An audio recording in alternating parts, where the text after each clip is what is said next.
Welcome back to the campfire. My name is Michaela. If this is your first time tuning in, welcome. This whole channel was created to share across a larger platform all the lessons, all the guidance, all the messages that I have received that might benefit you on your path wherever you may be. And for that, I truly thank you for tuning in, and I hope this channel does serve you in whichever way you are seeking. And I hope that this journey that we are about to embark on together is blessed with abundance and with gratitude and with love. And with that, welcome. Today's episode, we are going to be speaking about a topic that's come up quite a lot for me. It's quite an interesting one, but it's the topic of learning a lesson before you can teach it. I have been blessed with the knowledge that I have received from my ancestors, from Great Spirit, from my spirit guides, and all these messages, all this insight, all this understanding is the same that all of us can learn and understand. The way that I receive my messages and the way I receive my guidance is mostly through my dreams. Our intuition plays a beautiful, deep role in our understanding of ourselves, and with that, she has definitely helped guide me on this path. But after stepping into this role of a practitioner, it has become very apparent to me how easy it is for your ego to get in the way of what you can teach versus what you do know. And as a practitioner and as those practicing in their own right, it's so important for us to have learned the lesson that we are teaching, to only teach what we know. There's no point in sending someone into the darkest part of their minds if you don't know how to get them out of that darkness. And the only way, my personal experience of us understanding that and knowing that, is for us to have gone into that darkness ourselves as practitioners, as givers, as healers, as whatever we want to take on as a guide for another. It is so important that we do the work first before we can teach it. And it goes back to one of my previous episodes about going on the journey, taking those steps before reaching the final destination, and being patient in the practice that you are pursuing. I speak a lot about practicing what you preach.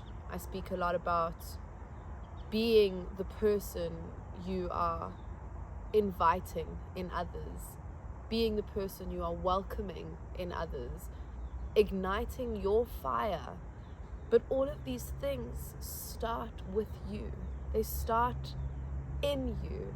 And it's been such an interesting journey this last month with everything that has been going on in our world, in the solar system, in every part of this experience. But there has been a lot of shadow work recently.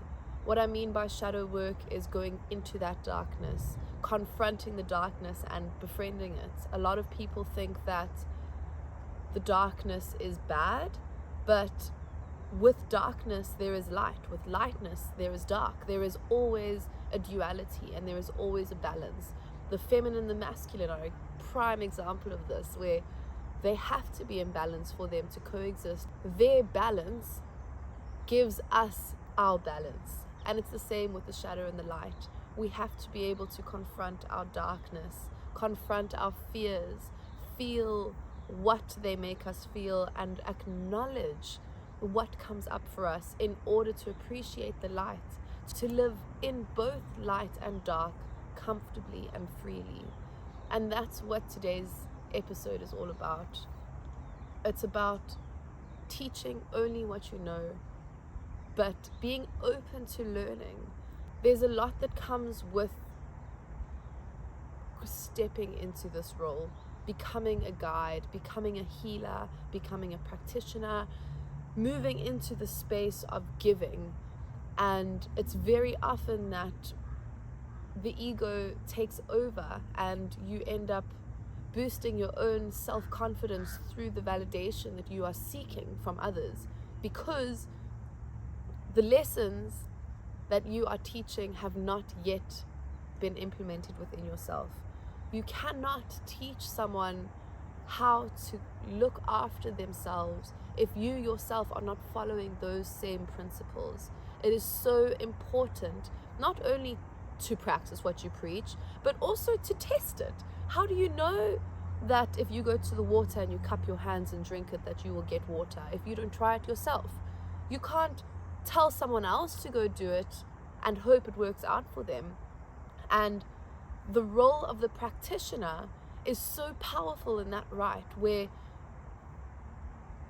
your clients, the people that are coming to you with so much trust, with so much openness, and with so much love, that you cannot, for your sake and for theirs, take them and lead them astray into a world that is powered by your ego, because you do know more than them, so to speak. You know the practices to follow, you know the tools to follow, but you have to be willing to do the work.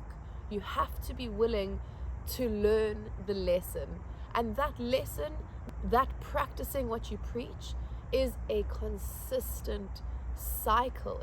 It's an entire loop. You never will know everything. You will never reach that level of enlightenment that you are seeking. No one can ever be truly enlightened in this physical realm, but we can practice, we can be present, we can welcome in the goodness, welcome in the love, be open, be here, and truly acknowledge this life, truly acknowledge everything that we have done and everything we intend to do for the greater good and for the good of all. That is our power, that is our strength, and that is what we intend to promote. And it's important to acknowledge that. It's important to understand that a lesson you have learned, whether it be from a traumatic experience, whether it be from your own personal heartbreak or pain, whether it even be from a beautiful core memory that you might have, that lesson, that memory holds so much significance for you, yes, but also for someone who might not necessarily know that lesson. There's this really powerful phrase. It says, each one teach one. There is so much beauty in this and so much power in this phrase alone, simply because of how simple it is to teach someone something that you know and they might not know. How important it is to share the information and the education that you receive to those who haven't yet received it. Whether it be as simple as teaching someone to read, or whether it may be more complex and teaching someone an emotional experience and how to deal with those emotions because you yourself have experienced it. But the point is that each one of us are teaching another. We are taking the information we have learned, we have absorbed, and we are giving it to someone who needs it, someone who is in a state of despair, who is seeking, and we are acknowledging what we have learned with gratitude and love for the beauty of sharing it. Now, the idea of teaching what you know comes in a very powerful way. There's a very fine line between teaching what you know and being guided by your ego, and rather sharing what you know. And this comes a lot with conversation. It comes a lot with how to hold a conversation and speak to someone on an authentic level of understanding. When you interact with people, you are not there to react, you are there to respond. And what I mean by that, and where this beauty is held, and it's such an important lesson that I have relearned from others, is that when you are holding a conversation with someone, it is important that you keep your eye contact, that you acknowledge them, that you listen to them. From that initial moment, just from listening, from giving that compassion, that presence with the person, seeing them, seeing their eyes, watching their body language, truly acknowledging them for who they are, where they are, and what they are experiencing. By giving them that space and opening that space for them to be truly authentic, they will give their vulnerability to you. They will share with you what they have been struggling with. They will seek, and you will notice what they are seeking. And it's in that moment of conversation where you are truly listening. You are not waiting for them to finish talking so you can talk. You're not letting your ego guide you in the conversation, but you are listening to them. You are listening to them and you are holding space for them and they for you. That true conversation flows. There is so much mundane space fillers in conversation these days that anything they are seeking is never found because they don't know how to pose the questions they are looking for within. So by opening the space and by creating this beautiful conversational flow with someone, you give them the opportunity to acknowledge everything within themselves that they have been suppressing, and you have the opportunity to share with them the lessons that you have learned, for if they might resonate with your lessons and if they might appreciate your guidance. It's in this that you share openly, you share honestly, but you only share if you are asked. It's a very interesting thing. My mum actually, a couple years ago, my mum was the first one to point it out to me. She said, Michaela, don't give your opinion unless someone asks for it. And it's something I truly hold deep, and it's the best advice that I would love to share in this episode specifically. Do not give your opinion if no one's asking. Sometimes people are simply just releasing. You open the space and they can just release all of those thought bubbles that they have in their head, all the unfinished sentences. You are helping them get rid of the clutter in their mind, that sometimes they already know the answer, and sometimes your opinion might not be what they are seeking. What they're seeking is what you're already offering, an open, safe space. So it's important, if you feel that you can truly give advice and give a lesson and share information to someone and that it will help them in their path, ask them. Ask them if you can share what you know. Ask them if you can give them your opinion. Ask them what they're seeking. Ask them how you can help in this way. There's so much beauty in this conversational cycle, this conversational loop, that once you remove the ego and you remove the I, it becomes a we. We are flowing. We have an energetic exchange and we are creating that flow together. So take away the ego. Take away this idea that you know more and that the person you're speaking to knows less, regardless of if you're a practitioner or a healer or just a friend. Just listen. Listen to yourself. Listen to others. Be compassionate. Be kind. Be loving.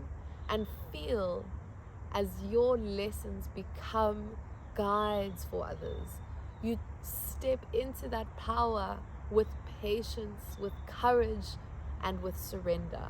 You have the opportunity to truly acknowledge a memory for the lesson it taught you.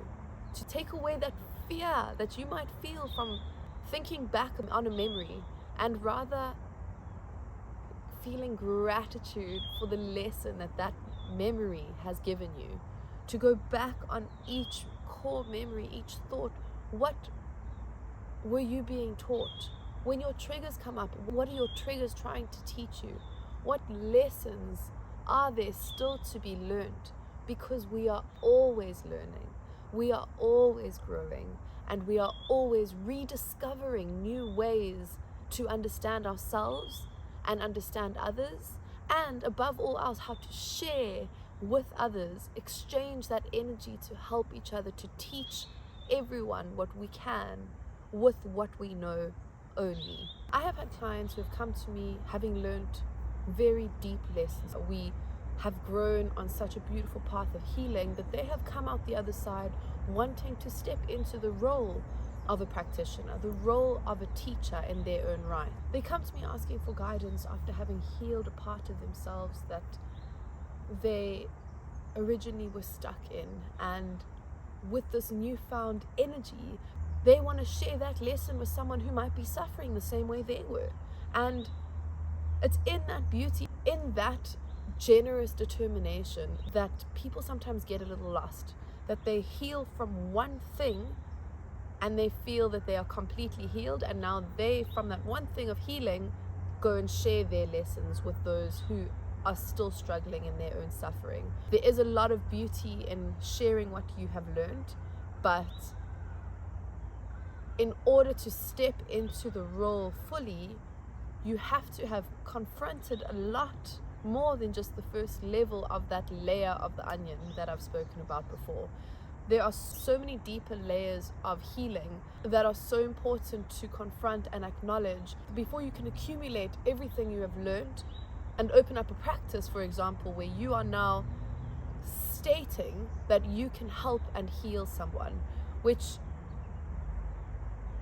please don't get me wrong here, everyone has a beautiful language that is understood by their client base, and I honor everyone who is in the space of healing, of sharing what they know, and of guiding in their own right.